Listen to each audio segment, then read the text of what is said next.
दोस्तों, रूस दुनिया में अपनी एक अलग ही छवि बनाता जा रहा है। हाल ही में पिछले कई महीनों से रूस और यूक्रेन के बीच लगातार विवाद जारी है। रूस अपनी सेना यूक्रेन की सीमा पर ले जाकर काफी टाइम से इकट्ठा कर रहा है, तो वहीं उधर की तरफ यूक्रेन ने भी रूस के जवाब में भारी तादाद में जवानों को सीमा पर इकट्ठा किया है। यहाँ पर छोटी सी गलती एक बड़ा युद्ध का रूप ले सकती है। अब यहाँ पर यूक्रेन का विवाद तो चल ही रहा था रूस के साथ, और ऊपर से एक और यूरोपीय कंट्री रूस के खिलाफ खड़ी हो गई है। दरअसल ये देश है चेक गणराज्य। अब आप सोच रहे होंगे कि भला ये देश रूस के खिलाफ क्यों खड़ा हुआ है। इसका भी एक बहुत बड़ा कारण है। चलिए इस खबर में हम आपको विस्तार से बताते हैं।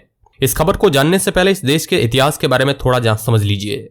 दोस्तों, साल 1991 से पहले स्लोवाकिया और चेक रिपब्लिक एक ही हुआ करते थे, जो कि चेकोस्लोवाकिया के नाम से जाना जाता था, और उस वक्त यह सोवियत यूनियन का हिस्सा हुआ करता था। और लगभग देखा जाए तो चेक गणराज्य और रूस के बीच कई सालों से 13 का आंकड़ा रहा है, यानी इनके बीच ज्यादा दोस्ताना संबंध नहीं रहे हैं।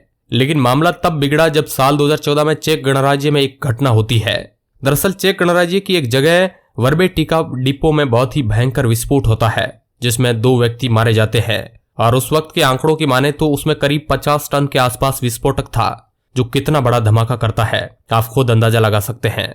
और उस वक्त चेक गणराज्य को शक हुआ कि इसके पीछे जरूर रसिया का हाथ है, और उस धमाके का सारा इल्जाम रसिया पर ठोक दिया गया, और इस मामले की जांच करने के लिए एक कमेटी बैठा दी गई।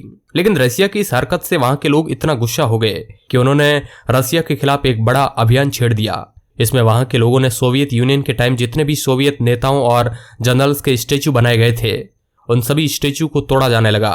हर इलाके में सोवियत काल की मूर्तियों को सभी जगह उखाड़ कर फेंक दिया गया, और इस मामले पर रसिया को भी गुस्सा आ गया। इस पर रसिया ने प्रतिक्रिया दी कि आप हमारे महान लोगों की मूर्तियों को तोड़कर उनका अपमान कर रहे हैं। इसके चलते रसिया के अंदर भी विरोध प्रदर्शन शुरू हो गया। इसके चलते रशियन गवर्नमेंट ने जो चेक रिपब्लिक के कुछ ऑफिसर रूस में थे, उन्हें रसिया से बाहर निकाल दिया गया।